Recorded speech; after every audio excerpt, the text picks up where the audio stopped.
Depuis la nuit des temps, la mort intrigue, effraie, questionne. Que se passe-t-il réellement lorsque le dernier souffle s'échappe? Est-ce la fin d'une existence ou le commencement d'une autre? Si les hommes ont tenté d'y répondre par des croyances et des témoignages, la seule source inébranlable de vérité demeure la parole de Dieu. Pour beaucoup, la mort marque un point final. Pourtant, les Écritures révèlent une toute autre réalité. Elle n'est pas une fin, mais un passage. Jésus lui-même l'a affirmé avec puissance. « Je suis la résurrection et la vie.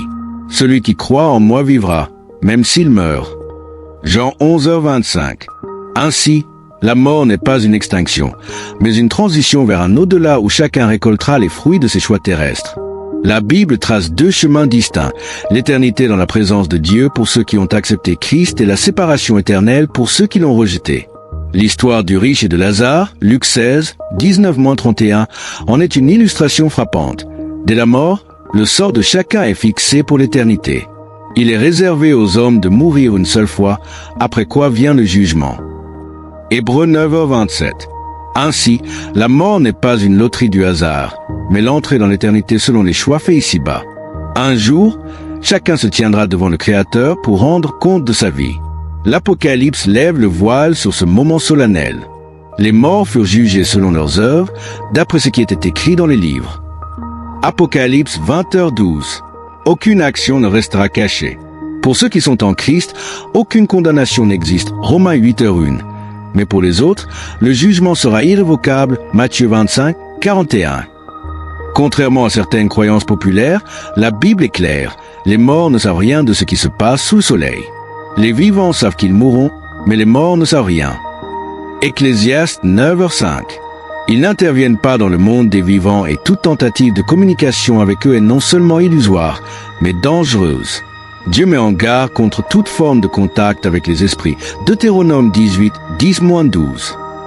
Ces pratiques, souvent perçues comme anodines, ouvrent la porte à la tromperie spirituelle. L'exemple de Saul consultant une médium, 1 Samuel 28, 7-20, prouve que cela mène à la destruction. Au dernier souffle, l'esprit retourne à son Créateur. La poussière retourne à la terre et l'esprit retourne à Dieu qui l'a donné. Ecclésiaste 12h7. Les croyants, quant à eux, reposent dans l'attente de la résurrection promise. Jésus compare la mort à un sommeil. Notre ami Lazare dort, mais je vais le réveiller. Jean 11h11. Ce sommeil prendra fin le jour glorieux de la résurrection où tous seront éveillés pour entrer dans leur éternité. Un jour, le son de la trompette annoncera l'heure de la résurrection. En un instant, en un clin d'œil, les morts ressusciteront incorruptibles. 1 Corinthiens 15h52. Ce sera la fin de toute souffrance, car Dieu effacera toute larme et abolira la douleur. Apocalypse 21h4. Si aujourd'hui était ton dernier jour, où passerais-tu l'éternité? Celui qui a le Fils a la vie, celui qui n'a pas le Fils de Dieu n'a pas la vie. 1 Jean 5h12. Le salut est un choix personnel et le temps presse. Dieu tend encore la main, mais demain ne nous appartient pas. Tant que ton cœur bat, la porte reste ouverte. Feu, que penses-tu de cette révélation sur la mort et l'au-delà? Partage ton avis en commentaire.